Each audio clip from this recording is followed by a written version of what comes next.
amount for any duration at the whim of the state's suggestion. But it is important to note that if you do not legally bind yourself to these documents stating that you waive your rights and represent a corporation, you do not have to attend any court. There are two kinds of law on the earth, as I've said. One is called civil law, which is the law of the land, and one is called maritime admiralty, which is called the law of water. The maritime admiralty is banking law.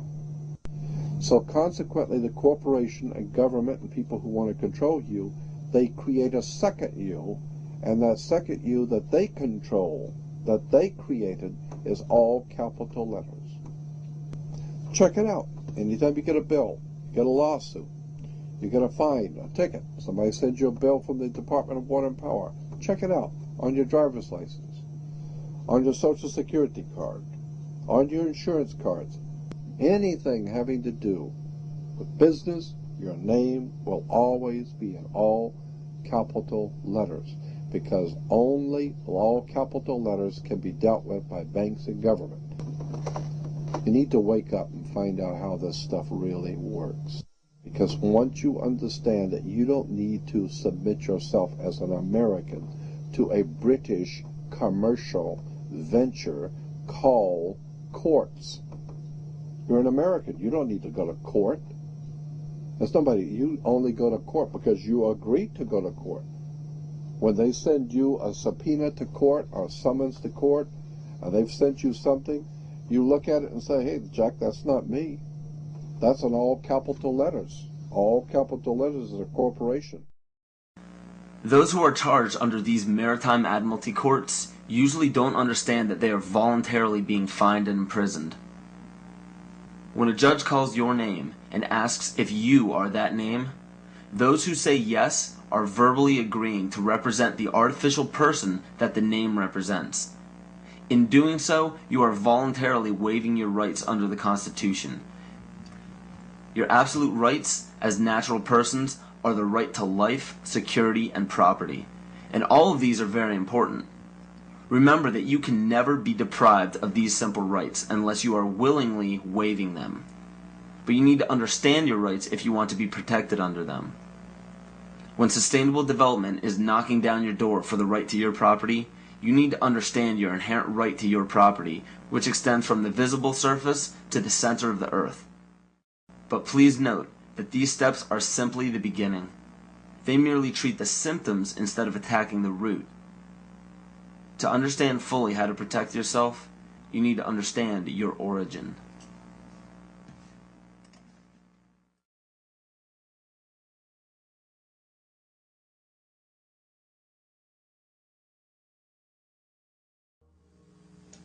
The true history of this planet has been stifled from the top down.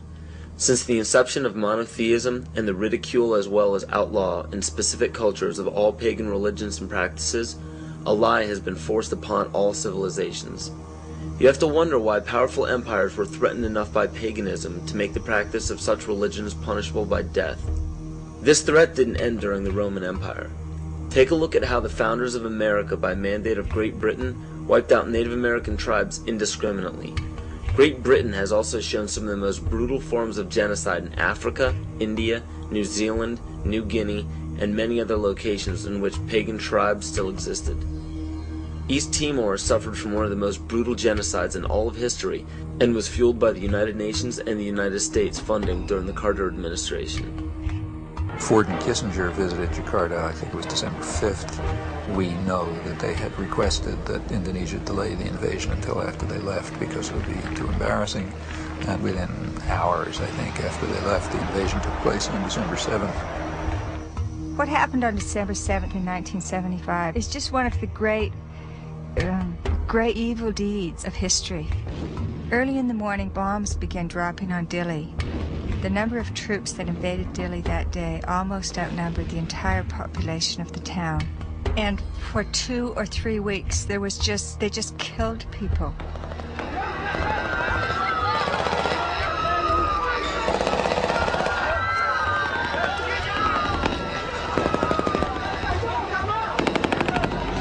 So the Timorese were fleeing into the jungles by the thousands. By late 1977-78, Indonesia set up receiving centers for those Timorese who came out of the jungle waving white flags. Those the Indonesians thought were more educated or who were suspected of belonging to Frelimo or other opposition parties were immediately killed. They took women aside and flew them off to Dili in helicopters for use by the Indonesian soldiers. They killed children and babies. But in those days, their main strategy and their main weapon was starvation. By 1978, it was approaching really genocidal levels. The church and other sources estimated about 200,000 people killed. The U.S. backed it all the way. The U.S. provided 90% of the arms.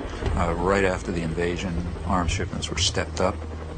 When the Indonesians actually began to run out of arms in 1978, the Carter administration moved in and increased arms sales.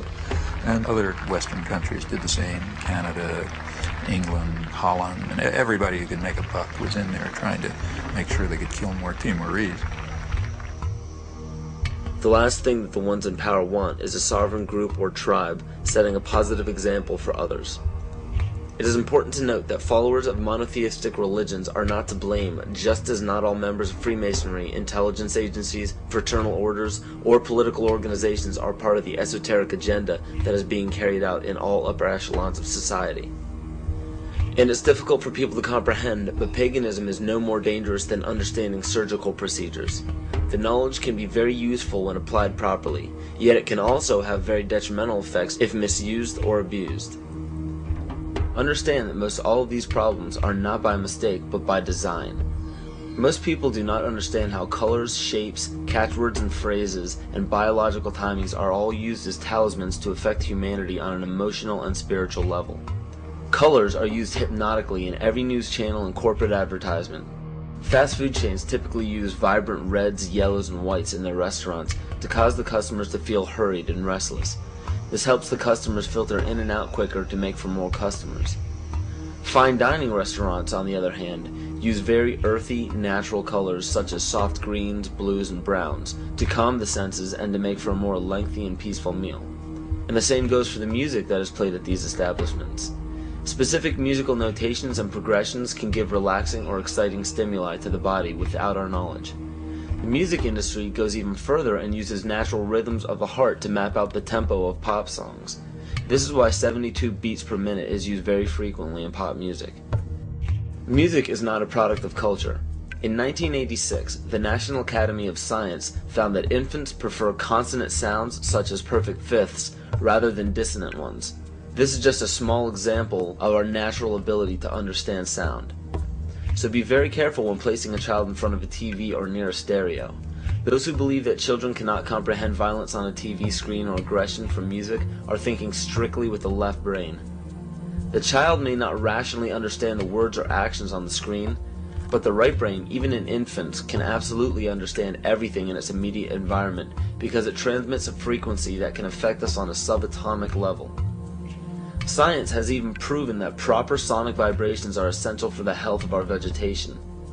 Studies done on many ecosystems have shown that when a specific species becomes extinct or moves from an area, another species will replace its song patterns to fit the overall harmony of the vibrations required for plant life to thrive. All these are known as talismans and are used very carefully by corporations and the media. Catchphrases are also used to spark certain emotions in the psyche. When the average person hears the words terror, bombing, gunshots, murder, war, assassination, and so on, the body and the mind respond with heightened alertness and caution. And when events such as assassinations of major leaders, bombings, terrorism, or war happen on large scales throughout the world, the body responds differently at different times, marked biologically and astrologically. The tragic event involving the Branch Davidians at Waco and the Oklahoma City bombings claimed the lives of men, women, and children as they ended in flames on April 19th. This date is a pagan holiday where human sacrifice is made by fire. The tragic events of September 11th, 2001 happened on the Mayan calendar date of 6 Emox, which represents large-scale change.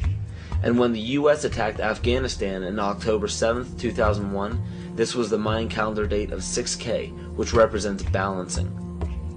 Please understand that these